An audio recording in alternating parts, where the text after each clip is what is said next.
स्वागत है आप सभी का आज की इस वीडियो में। आज की वीडियो में हम लोग मॉडर्न हिस्ट्री का काफ़ी इंपॉर्टेंट और काफ़ी बड़ा पोर्शन डिस्कस करने वाले हैं, जिससे हमें पता चलेगा कि जो अंग्रेज़ थे उनका पूरा का पूरा जर्नी कैसा रहा भारत में राज करने का। उस बीच बीच में जितने भी इंपॉर्टेंट फैक्ट्स रहेंगे सारे के सारे फैक्ट्स को डिस्कस किया जाएगा। तो चलिए शुरू करते हैं आज की वीडियो को। तो सबसे पहले मैं आपको बता देना चाहता हूँ, जो प्लासी का युद्ध हुआ था 1757 में, वहीं से जो अंग्रेजी शासन है उसकी नींव रखी गई थी। और अंग्रेजी शासन की नींव रखने वाले व्यक्ति का नाम था रॉबर्ट रॉबर्ट क्लाइव। ठीक है, तो रॉबर्ट क्लाइव से स्टार्ट होता है। जब प्लासी का युद्ध जीत जाता है रॉबर्ट क्लाइव, तो उसने अपना, तब वो उस समय वो क्या बनता है, उस समय वो बंगाल का गवर्नर बनता है। ठीक है, 1757 से 1760 तक ये बंगाल का गवर्नर रहता है। और इसका दूसरा शासनकाल भी रहता है जब बक्सर का युद्ध होता है। ठीक है, बक्सर का युद्ध 1765 में होता है, तो उसके बाद भी ये गवर्नर बनता है दोबारा। ठीक है, तो सबसे पहले गवर्नर की बात करी जाए, सबसे पहला गवर्नर कौन था? Robert Clive. पहले ये पॉइंट हमको याद करना है। फिर आता है 1773 का चार्टर एक्ट। उसके तहत जो बंगाल का गवर्नर था, बंगाल के गवर्नर का नाम चेंज होकर क्या हो गया? बंगाल का गवर्नर जनरल। तो सबसे पहला बंगाल का गवर्नर जनरल वॉरेन हेस्टिंग था। ठीक है, फिर उसी तरीके से बंगाल के गवर्नर जनरल से भारत का गवर्नर जनरल नाम चेंज हुआ। यानी कि सारा का सारा जो सिस्टम फैला हुआ था, राजकाज फैला हुआ था ईस्ट इंडिया कंपनी का, वो पूरे भारत में फैल गया। ठीक है, तो सबसे पहले भारत का गवर्नर जनरल किसको बनाया गया? 1833 के चार्टर एक्ट के आधार पे विलियम बेंटिक को भारत का पहला गवर्नर जनरल बनाया गया। ठीक है, फिर ऐसे ही जब चलता गया, फिर 1857 की जब क्रांति हुई थी, 1857 की क्रांति से इफ़ेक्ट होकर के जो इंग्लैंड की महारानी थी, इंग्लैंड की महारानी ने भारत की सत्ता अपने हाथों में ले ली थी। और जो भारत का गवर्नर जनरल था वो पद हटा करके वायसराय का पद शुरू किया था। और सबसे पहले वायसराय जो बना था हमारा, कैनिंग बना था ये पहले से। और ये कह सकते हैं कि ये आखिरी गवर्नर जनरल था भारत का और पहला वायसराय था।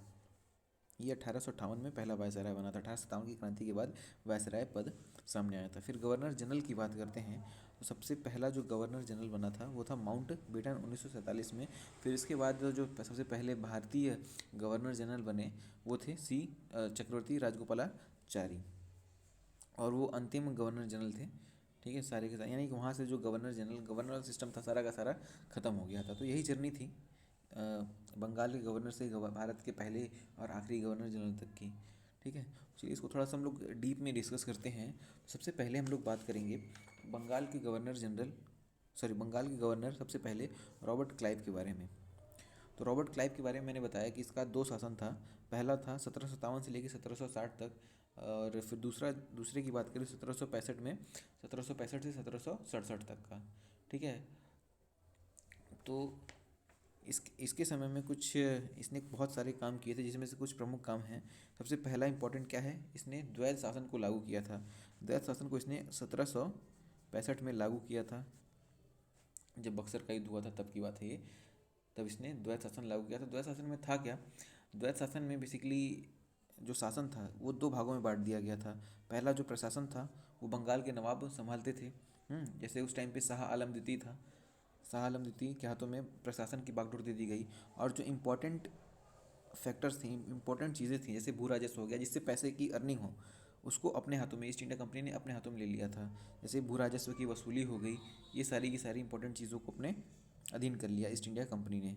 तो यही क्या कहलाता है? ये द्वैध शासन कहलाता है। शासन को दो बराबर भागों में बांट देना।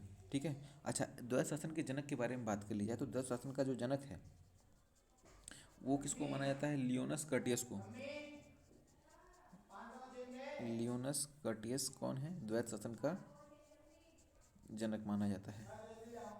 ठीक है, अब आगे बात करते हैं। ये द्वैध शासन है 1765 से स्टार्ट हुआ था और ख़त्म कब हुआ? ये वॉरेन हेस्टिंग के समय में, जब वॉरेन हेस्टिंग गवर्नर बना था तब ये ख़त्म हो गया। 1765 से 1772 तक ये चला था द्वैध शासन। ठीक है, वॉरेन हेस्टिंग आगे आकर के इसको समाप्त कर देता है। जब रॉबर्ट क्लाइव का शासनकाल ख़त्म हो जाता है तो वापस ब्रिटेन जाता है। तो ब्रिटेन जाने पर इसको पता चलता है कि इसके ऊपर भ्रष्टाचार के काफ़ी, मतलब भ्रष्टाचारी इसको काफ़ी ज़्यादा कहा गया, इसको एक तरीके से भ्रष्टाचारी मान लिया गया। तो जिसकी वजह से इसने आत्महत्या कर ली थी। भ्रष्टाचारी कहलाने, भ्रष्टाचार का ताना सुन सुन करके इसने आत्महत्या कर ली। ठीक, तो ये एक छोटा सा पॉइंट था रॉबर्ट क्लाइव के बारे में। अब बात करते हैं जो हमारे रॉबर्ट क्लाइव के बाद दूसरे इंपॉर्टेंट गवर्नर बनते हैं बंगाल के, उसके बारे में। अच्छा, वॉरेन हेस्टिंग से भी पहले काफ़ी गवर्नर बनते हैं, जिसमें से हॉलविल का नाम आता है। हॉलविल के समय में ब्लैक होल घटना हुई थी सिराजुद्दौला द्वारा, उसके बारे में डिस्कस नहीं करेंगे।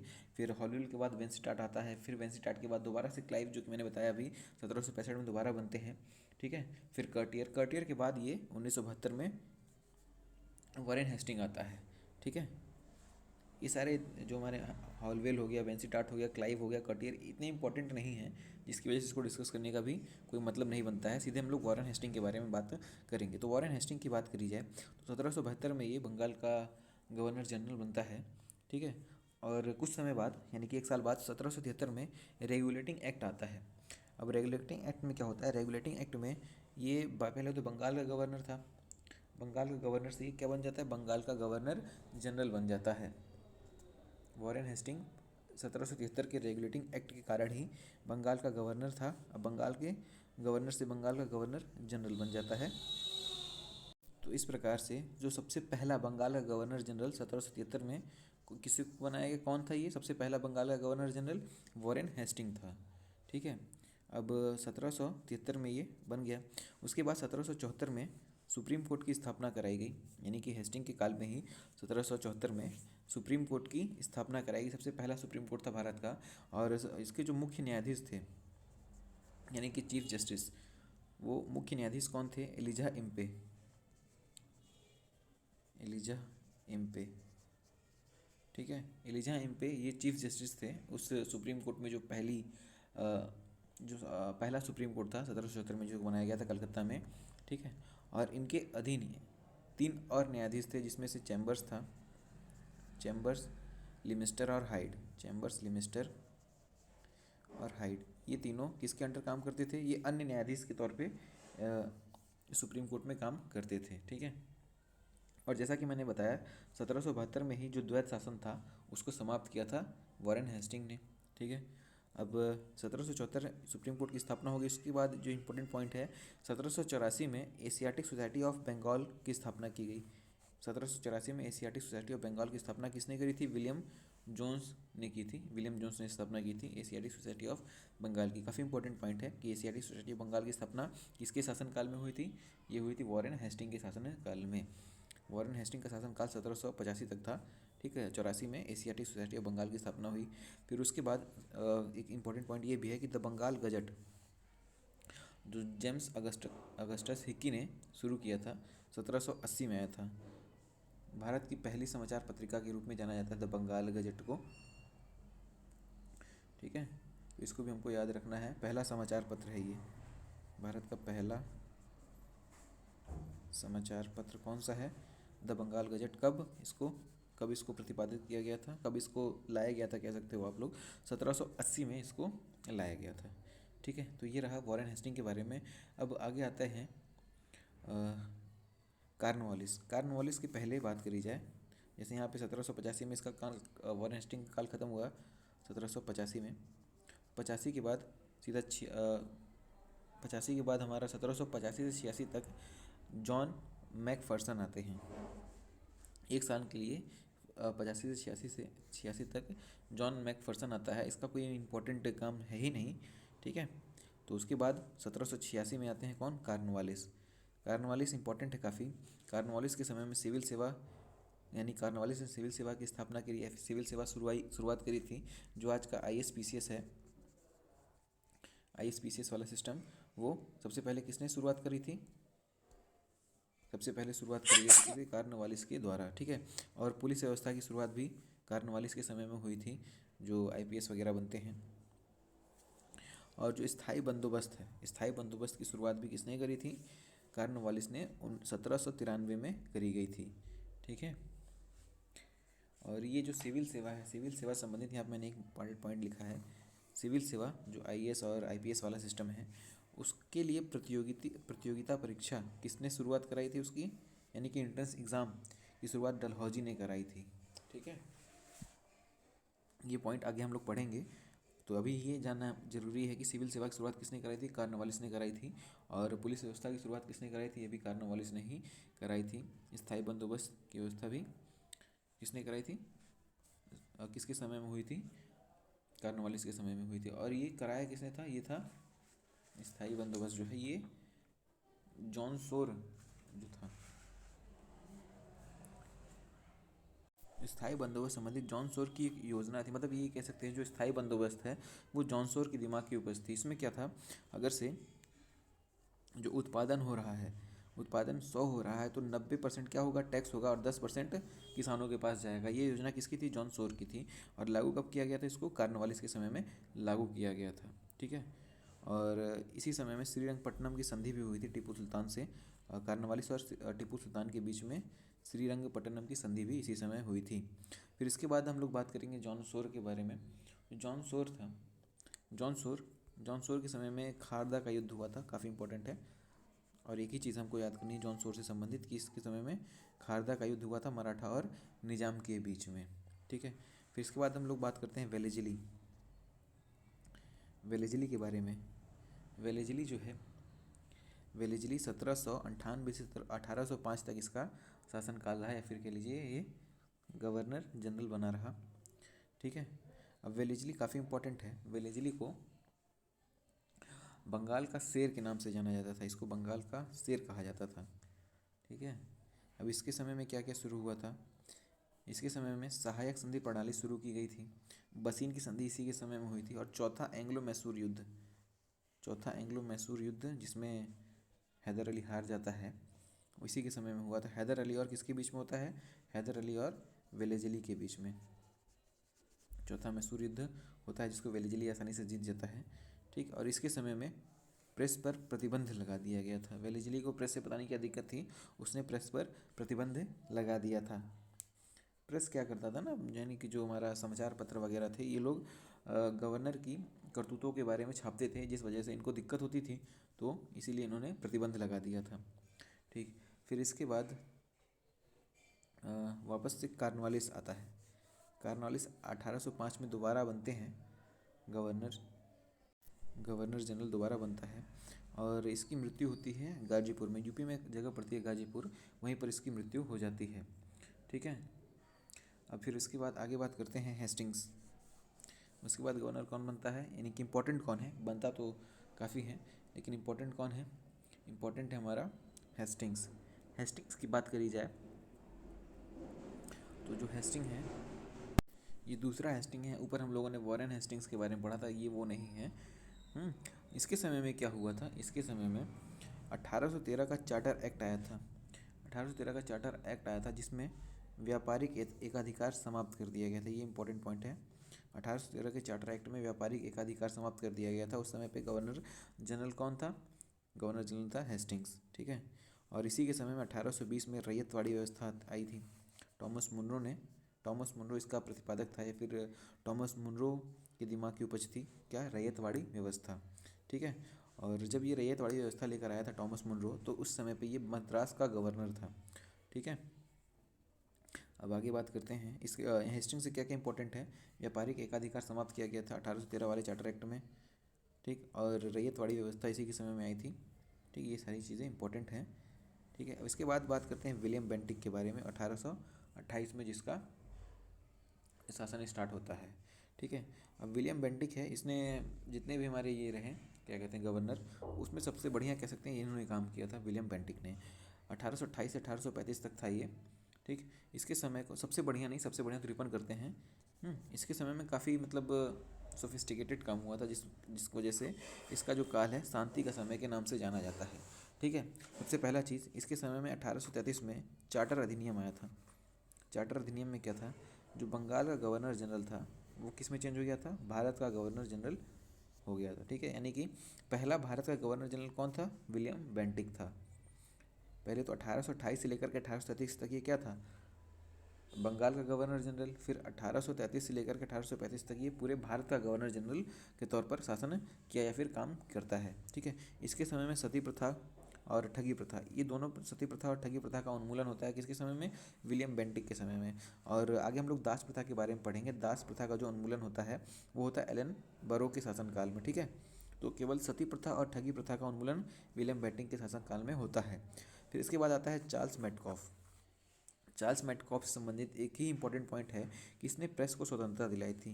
प्रेस को वेलेज़ली ने क्या किया था? प्रेस पर प्रतिबंध लगा दिया था, ठीक है, जिसको स्वतंत्र किसने कराया था? चार्ल्स मेटकॉफ ने स्वतंत्र कराया था, ठीक है। फिर इसके बाद इंपॉर्टेंट आता है हमारा एलन बरो। एलन बरो 1842 से लेकर के 1800, यहाँ पे मैं सीक्वेंस से नहीं बता रहा हूँ, जितने भी इसमें बीच बीच में मैंने काफ़ी गवर्नर जनरल को ड्रॉप भी किया हुआ है जो कि इंपॉर्टेंट नहीं थे। यानी कि जो जो इंपॉर्टेंट गवर्नर जनरल हैं जिनका काम इंपॉर्टेंट है केवल उन्हीं को इंक्लूड किया जा रहा है, ठीक है। तो एलन बरो की बात करी जाए तो एलन बरो जो है 1842 से लेकर के 1844 तक इसका शासनकाल रहा, ठीक है। इसके समय में दास प्रथा का उन्मूलन हुआ, जैसा कि मैंने बताया था विलियम बेंटिक के समय में सती प्रथा और ठगी प्रथा का उन्मूलन हुआ था। और 1842 से 44 के बीच में एलन बरो आता है और एलन बरो के समय में दास प्रथा का अंत हुआ था। और जो रविवार की छुट्टी है, रविवार की छुट्टी किसने शुरू कराई थी? एलन बरो ने ही शुरू कराई थी। ऐसे याद कर सकते हैं, एलन बरो काम कर करके क्या हो जाता था? बोर हो जाता था, ठीक है। तो इन्जॉयमेंट के लिए रविवार की छुट्टी कर दी इसने, ठीक है। इस तरीके से याद करने की छोटी सी ट्रिक है। अब बात करते हैं एलन बरो के बाद आता है डलहौजी। डलहौजी काफ़ी इंपॉर्टेंट है, तो चलिए देखते हैं। 1848 से लेकर के 1856 यानी कि 1857 की जो क्रांति होती है वो डलहौजी की वजह से होती है, ठीक है। ठीक, 57 की क्रांति जो होती है इसकी वजह से होती है और 1856 में इसका शासनकाल खत्म हो जाता है, ठीक है। अच्छा, जो डलहौजी है इसको आधुनिक भारत का निर्माता के रूप में जाना जाता है। अब क्यों जाना जाता है? क्योंकि इसने रेलवे का काफ़ी विकास किया था, ठीक है, संचार प्रणाली का विकास किया था और डाकघर संचार प्रणाली का विकास के अंतर्गत ही इसने डाकघर अधिनियम इसके समय में आया था 1854 में, ठीक है। अच्छा, रेलवे का विकास का मतलब इसने 1853 में भारत में पहली रेल चली थी इसी के शासनकाल में। इसी ने 1853 में पहली रेल चलवाई थी मुंबई से ठाणे, बम्बई उस समय पे नाम था, बम्बई से ठाणे 1853 में। ये डेट याद रखेंगे, पहली रेल कब चली थी? 1853 में बम्बई से ठाणे, ठीक है। और संचार प्रणाली का विकास इसी के समय में हुआ था और पहला जो संचार प्रणाली था यानी कि पहला जो ये चिट्ठी वाला सिस्टम था या फिर बात करने वाला जो सिस्टम था वो आगरा से कलकत्ता के बीच में हुआ था, ठीक है। और डाकघर अधिनियम इसी के शासनकाल में आया था।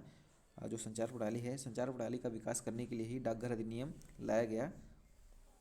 किसके शासनकाल में? डलहौजी के शासनकाल में ही, ठीक है। 1854 में डाकघर अधिनियम आता है, ठीक है। और आगे मैंने बताया था पहले ही जो रॉबर्ट क्लाइव थे किस समय में द्वैत शासन स्टार्ट हुआ था। और कार्नवालिस की बात करी जाए तो कार्नवालिस ने क्या शुरू किया था? सिविल सेवा, पुलिस व्यवस्था और स्थायी बंदोबस्त, ये तीन चीज़ें कार्नवालिस से संबंधित है। तो जो सिविल सेवा थी, सिविल सेवा की शुरुआत किसने की थी? कार्नवालिस ने शुरू की थी। और सिविल सेवा के लिए एंट्रेंस एग्ज़ाम जो आज प्रचलन है, सिविल सेवा में जाने के लिए एंट्रेंस एग्ज़ाम की शुरुआत किसने की थी? ये डलहौजी ने करी थी। और जो ये एंट्रेंस एग्ज़ाम है, एंट्रेंस एग्ज़ाम को पास करने वाले पहले भारतीय कौन थे? सत्येंद्र नाथ टैगोर, ठीक है। उस समय पे ये जो एंट्रेंस एग्ज़ाम है ये यहाँ पे नहीं होता था, भारत में नहीं होता था, ये इंग्लैंड में होता था। तो इंग्लैंड में जाकर के क्वालिफाई किया था ये सिविल सेवा के एग्ज़ाम को 1863 में, ठीक है। और जो हमारा 1863 में ये आया कब था? ये सिविल सेवा के लिए प्रतियोगिता परीक्षा ये 1856 के आसपास आया था, ठीक है। जब कौन? जब डलहौजी था गवर्नर जनरल, ठीक है। तो सबसे पहले भारतीय प्रतियोगिता परीक्षा को पास करने वाले, सिविल सेवा की प्रतियोगिता परीक्षा को पास करने वाले कौन थे? सत्येंद्र नाथ टैगोर, ठीक है। और सबसे इम्पोर्टेंट और सबसे ख़राब चीज़, डलहौजी ने क्या शुरू की थी? हड़प नीति या फिर व्यक्तिगत का सिद्धांत, ठीक है। यानी कि जिसका कोई उत्तराधिकारी नहीं है उसके राज्य को हड़प लिया जाता था, ठीक है। डलहौजी ने ये नियम बनाया था, ठीक। इसके तहत इसने सतारा को हड़पा था, जयपुर को हड़पा था, संभलपुर को हड़पा था, उदयपुर को और झांसी को हड़पा था, ठीक है। ये सीक्वेंस में सबसे पहले सतारा, फिर जयपुर, संभलपुर, उदयपुर और झांसी। ये पूछ लेता है कभी कभी कि जो व्यक्तिगत का सिद्धांत है पहले सबसे पहले किस पे लागू हुआ था या फिर सीक्वेंस में करना होता है। तो ये सीक्वेंस हमको याद रखना है, सतारा, जयपुर, संभलपुर और उदयपुर, झांसी, ठीक है। इसके आगे भी है लेकिन ये 5 काफ़ी इंपॉर्टेंट है, ठीक। अच्छा, अब डलहौजी के बाद आता है कैनिंग। डलहौजी के बाद आता है कैनिंग। तो जैसा कि मैंने बताया 1857 में क्या हो जाता है? सैनिक विद्रोह, यानी कि 1857 की क्रांति काफ़ी बड़े लेवल पे होती है, ठीक है। तो उसी वजह से क्या होता है, यहाँ पे देखिए 1857 में क्या होता है, सैनिक विद्रोह होता है। ठीक, तो उसी समय में जो ईस्ट इंडिया कंपनी का शासन था, 1857 से पहले ईस्ट इंडिया कंपनी का शासन था। ठीक है, और विद्रोह के बाद इंग्लैंड में जो महारानी थी, महारानी ने क्या, जो सारा का सारा राजकाज था अपने हाथ में ले लिया, अपने अधीन कर लिया। ठीक है, यानी कंपनी से शासन छीन करके अपने हाथ में कब लिया था इन्होंने, 1857 की क्रांति के बाद। और 1857 की क्रांति के बाद इन्होंने 1858 में वायसराय नियुक्त किया था। ठीक है, यानी कि जो कैनिंग है, कैनिंग पहले वायसराय थे और अंतिम भारत के गवर्नर जनरल थे। ठीक है, यहाँ पर आप लोग देख सकते हैं भारत का गवर्नर जनरल ये कब से कब तक रहे हैं, 1856 से लेकर के 1862 तक, 1856 से लेकर 1858 तक ये गवर्नर जनरल रहा। फिर उसके बाद 1858 के बाद ये 1862 तक क्या रहा, ये वायसराय रहा, पहला वायसराय और अंतिम गवर्नर जनरल कह सकते हैं भारत का। ठीक है, अब इसके समय में काफ़ी इंपॉर्टेंट चीज़ें हुई, काफ़ी इंपॉर्टेंट काम किया इसने। सबसे ज़्यादा इंपॉर्टेंट तो ये है कि आईपीसी 1860 इसी के दिन है, यानी कि जो हमारा इंडियन पिनल कोड है, सज़ा का प्रावधान वगैरह, ये सब किसके समय में आया था, कैनिंग के समय में आया था। कैनिंग के समय में ये एक्ट आया था, इंडियन पिनल कोड एक्ट 1860। ठीक है, और इम्पॉर्टेंट चीज़ ये भी है कि विधवा पुनर्विवाह अधिनियम किसने लाया था, कैनिंग के समय में आया था। और हाई कोर्ट की स्थापना हुई थी, ये हाई कोर्ट यानी कि जो उच्च न्यायालय है उसकी स्थापना हुई थी 1861 में। 1860 में आईपीसी की स्थापना हुई थी, 1861 में हाई कोर्ट की स्थापना हुई थी। और ये हाई कोर्ट की स्थापना किसके तहत हुई थी, इंडियन हाई कोर्ट एक्ट के तहत। 1861 में इंडियन हाई कोर्ट एक्ट पारित हुआ था, उसी के तहत में 3 जगहों पर, बम्बई, कलकत्ता और मद्रास, 3 जगहों पर हाई कोर्ट बनाया गया। ठीक है, तो Indian high court act 1861, IPC 1860, और पहला जो क्या कहते हैं विधवा पुनर्विवाह अधिनियम किसके समय में, ये सारा का सारा कैनिंग के समय में है। ठीक है, अब आगे बात करते हैं, मेयो आता है। मेयो, अब मेयो का क्या सिस्टम है, मेयो जो है ये 1869 से लेकर के 72 तक था। ठीक है, सबसे इंपॉर्टेंट चीज़ याद करने वाली चीज़ जो है इसमें, 1872 में इसने क्या कराई थी, अनियमित जनगणना कराई थी। अनियमित जनगणना यानी सबसे पहली जनगणना किसके समय में हुई थी, मेयो ने कराई थी। ठीक है, नियमित नहीं कराई थी, नियमित कौन कराता है, नियमित कराता है रिपन। ठीक है, और मेयो की बात हो गई, 1872 में इसने पहली अनियमित जनगणना कराई।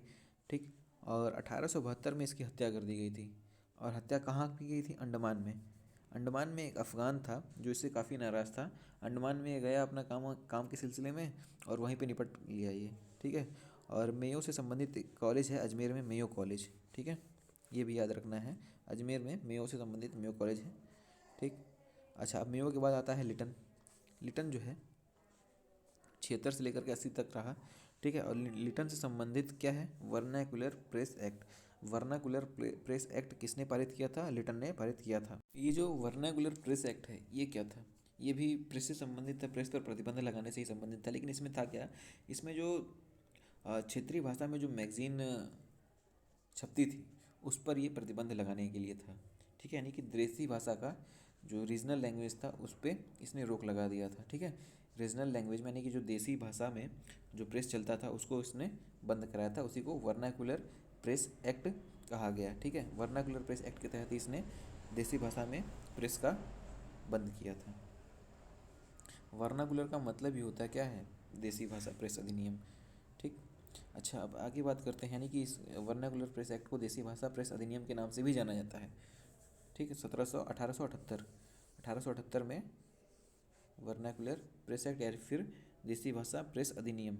ठीक, अच्छा, अब आगे बात करते हैं, सबसे इम्पोर्टेंट, सबसे क्या कह लीजिए, ये है सबसे अच्छा गवर्नर कौन था, रिपन। रिपन की बात करिए तो 1880 से 1884 तक था ये। ठीक है, और इसको भारत का उद्धारक की संज्ञा दी गई। भारत का उद्धारक की संज्ञा किसको दी गई, रिपन को दी गई। इससे पहले हम लोगों ने क्या बात किया था, जो हमारा डलहौजी था, डलहौजी क्या था, डलहौजी क्या था, आधुनिक भारत का निर्माता था। डलहौजी आधुनिक भारत का निर्माता था। और शांति का समय काल किसके समय काल को कहा गया, विलियम बेंटिक के समय काल को कहा गया। ठीक है, भारत का उद्धारक कौन है, ये रिपन है। अब उद्धारक क्यों है, चलिए देखते हैं। सबसे पहले जो वर्नाकुलर प्रेस एक्ट था 1878 में किसने लागू किया था, लिटन ने लागू किया था, उसको इसने बंद किया। ठीक है, 1800 किस कब बंद किया, 1882 में इसने बंद किया।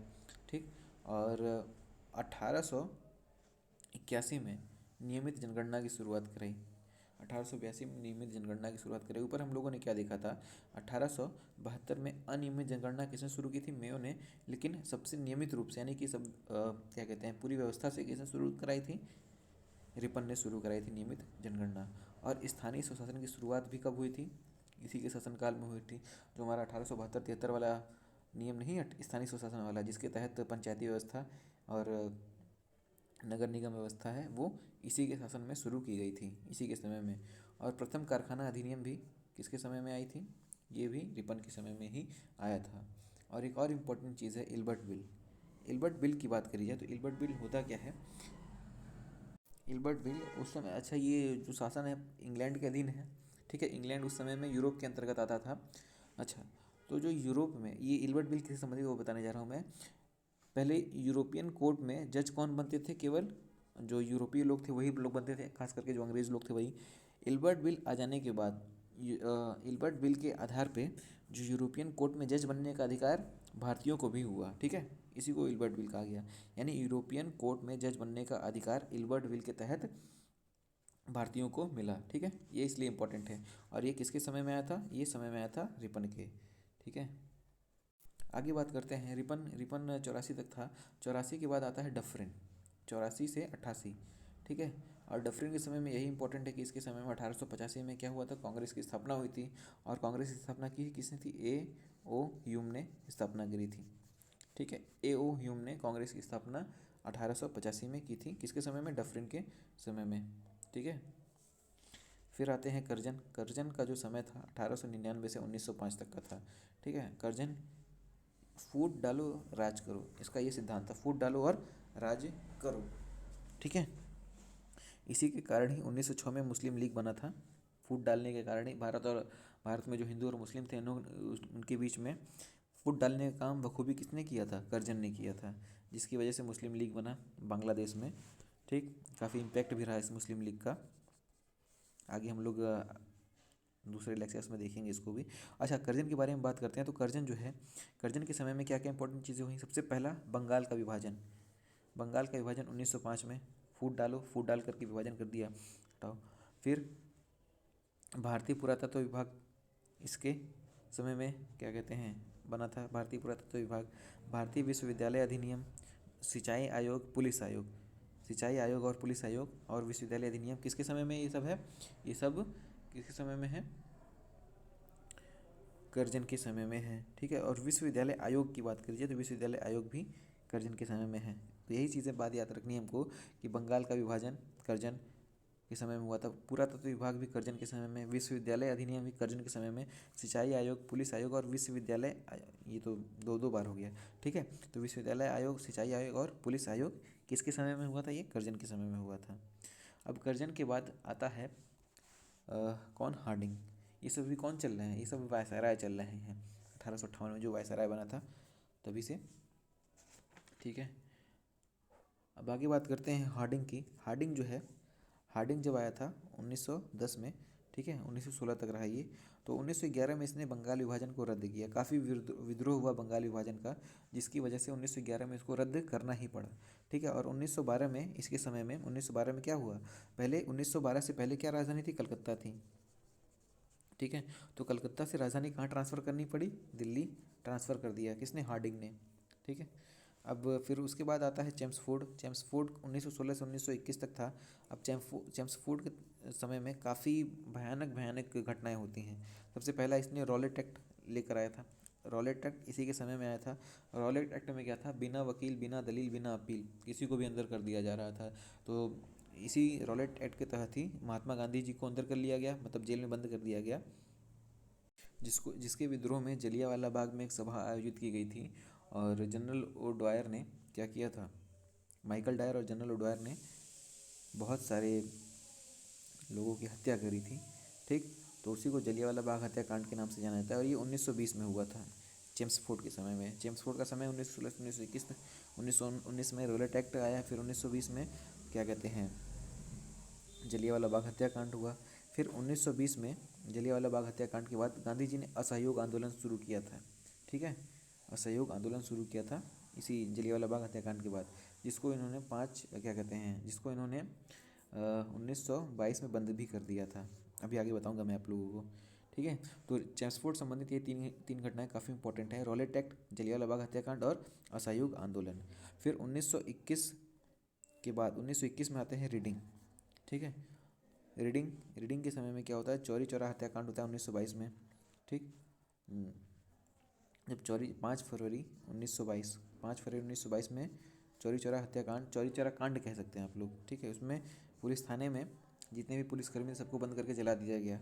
ठीक, जिसकी वजह से महात्मा गांधी काफ़ी नाराज़ हुए और जो असहयोग आंदोलन है, असहयोग आंदोलन को वापस ले लिया इसी चौरी चौरा घटना के बाद ही। ठीक है, और इसी के समय में 9 अगस्त 1925 को क्या होता है, काकोरी कांड होता है। ठीक है, और भारत में सिविल सर्विसेज के लिए परीक्षा की शुरुआत कराई। अच्छा, ये मैंने बताया था, कार्नवालिस ने क्या करी थी, सिविल सेवा की स्टार्टिंग करी थी, सिविल सेवा की शुरुआत करी थी।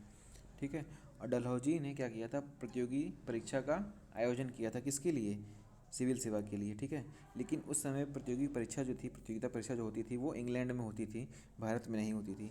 तो भारत में सबसे पहले सिविल सर्विस का जो, यानी जो हमारी सिविल सेवा है, उसका आयोजन किसने कराया था, उसका आयोजन कराया था रीडिंग ने। ठीक है, रीडिंग ने भारत में सबसे पहले सिविल सेवा की परीक्षा का आयोजन कराया था। ठीक है, फिर यही इंपॉर्टेंट पॉइंट है, चौरी चौरा कांड, काकोरी कांड और भारत में सिविल सेवा की परीक्षा का आयोजन रीडिंग से संबंधित है।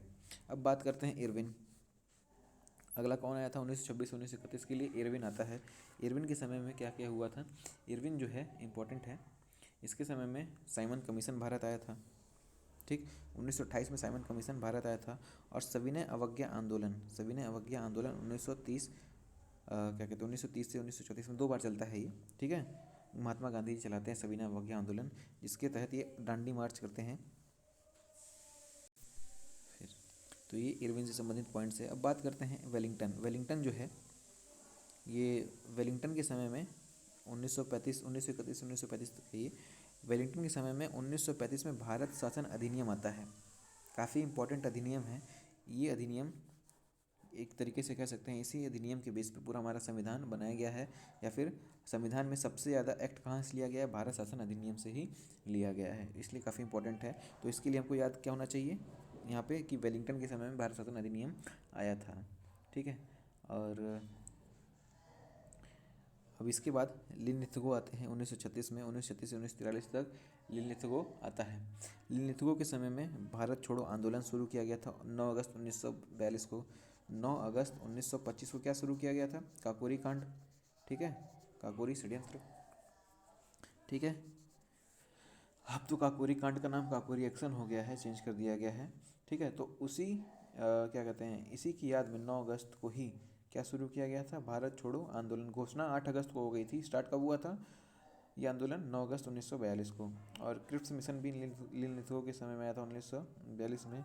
और 1900 क्या कहते हैं, लिनलिथगो के समय में पहली बार आम चुनाव हुए थे। ठीक है, तो ये सारे इंपॉर्टेंट पॉइंट किससे संबंधित है, लिनलिथगो से संबंधित है। फिर आता है माउंट बेटन। माउंट बेटन की बात करी जाए तो माउंट बेटन जो था ये अंतिम वायसराय था। ठीक है, अंतिम वायसराय और पहला गवर्नर जनरल था। ठीक, यानी कि वायसराय वाला जो पद था उसको ख़त्म करके गवर्नर जनरल का पद स्टार्ट किया गया था। ठीक, यही इंपॉर्टेंट है। फिर उसके बाद चक्रवर्ती राजगोपालाचारी जो आते हैं, ये भारत के पहले और आखिरी गवर्नर जनरल बनते हैं। और आप सभी को पता है 1947 में भारत हमारा आज़ाद हो जाता है, तो आज़ादी के बाद के पहले गवर्नर जनरल कौन है, चक्रवर्ती राजगोपालाचारी। ठीक है, पहले भारतीय और पहले स्वतंत्र स्वतंत्र भारत के जो गवर्नर जनरल है वो है राजगोपालाचारी। और अंग्रेज जो है यहाँ पे माउंट बेटन है। अगर से स्वतंत्र भारत का पहला गवर्नर जनरल कौन था, वो था माउंट बेटन। और पहला भारतीय गवर्नर जनरल कौन था, चक्रवर्ती राजगोपालाचारी। तो इतने पॉइंट हैं इन दोनों संबंधित। तो यही रहा, क्या कहते हैं, जो अंग्रेज़ों का यात्रा था, जर्नी पूरी यही थी। और जितने भी इंपॉर्टेंट पॉइंट बन सकते थे, सारे के सारे इंपॉर्टेंट पॉइंट को मैंने यहाँ पर डिस्कस करने की कोशिश की है। तो आई होप आप लोग को सारे के सारे इंपॉर्टेंट पॉइंट काफ़ी बेनिफिशियल लगे होंगे और बेनिफिशियल साबित भी होंगे। तो आशा करता हूँ आप लोग को वीडियो पसंद आई होगी। अगर से ऐसा है तो प्लीज़ वीडियो को लाइक करिए, और अगर से चैनल को सब्सक्राइब नहीं किया, चैनल को सब्सक्राइब करिए। और मिलते हैं अगली वीडियो में, तब तक के लिए थैंक यू सो मच।